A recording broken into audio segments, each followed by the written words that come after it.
தமிழக அரசியலில் அகமுடையார்களுக்கு பிரதிநிதித்துவம் கொடுக்கவில்லை என்றால் சுயேட்சையாக களம் இறங்குவதாக தீர்மானம் நிறைவேற்றப்பட்டு உள்ளது. அகமுடையார் முன்னேற்ற சங்கம் சார்பில் ராமநாதபுரம் மாவட்டம் பட்டணம் காத்தான் அமிர்தா நகர் பகுதியில் மாவட்ட அரசியல் விழிப்புணர்வு மாநாடு நடைபெற்றது. மாநாட்டிற்கு சங்கத்தின் மாவட்ட தலைவர் பாம்பன் ராஜாஜி தலைமை வகித்த நிலையில் சங்கத்தின் செயலாளர் விஜயராமகிருஷ்ணன் வரவேற்புரையாற்றினார். இணை செயலாளர் பாபு, பொருளாளர் பாஸ்கர சேதுபதி, துணைத் தலைவர் ரமேஷ் ஆகியோர் இந்த நிகழ்ச்சியில் முன்னிலை வகித்தனர். அரசியல் விழிப்புணர்வு மாநாடு நடைபெற்ற பொழுது கூட்டத்தில் சுதந்திர போராட்ட வீரர்கள், மருது சகோதரர்கள் போன்று இருவர் உடையணிந்து குழந்தைகளுடன் செல்ஃபி எடுத்து கொண்டாடினர்.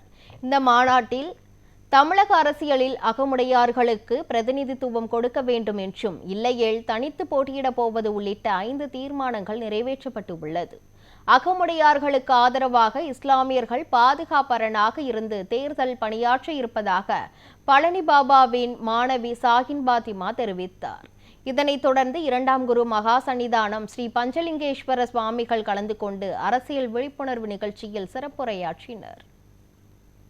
யாராக இருந்தாலும் சரி, என் அத்துணை தொப்புள் கொடி உறவுகளுக்கும் ஒரே ஒரு விஷயம்தான், எங்க அகமுடையார் சமூகத்துக்கு நீங்க பிரதிநிதித்துவமும் உரிமைகளும் கொடுத்தால் மட்டுமே தான் நாங்கள் வாக்களிப்போம்.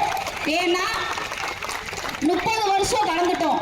30 வருஷமா இந்த ராம்நாட்டில் அதிகமா நம்ம தான் இருக்கோம். அப்பேற்பட்ட இந்த மண்ணுல, நம்மளுடைய மான தமிழர்கள் நிறைந்த இந்த மண்ணுல நமக்காக உயிர் போராட சுதந்திர போராட்ட வீரர்கள், நம்மளுடைய முப்பாட்டன் மருது சகோதரர்கள் இருக்கிற பெருமைகளை சொல்வதற்குரிய நம்மளுடைய வரலாறுகள் இருக்கிற இந்த சமூகம் ஏன் இப்போ எங்களுக்கு பிரதிநிதித்துவம் கொடுக்க மாட்டேங்கிறீங்க, எங்களுக்கு உண்டான உரிமைகளை கொடுக்க மாட்டேங்கிறீங்க?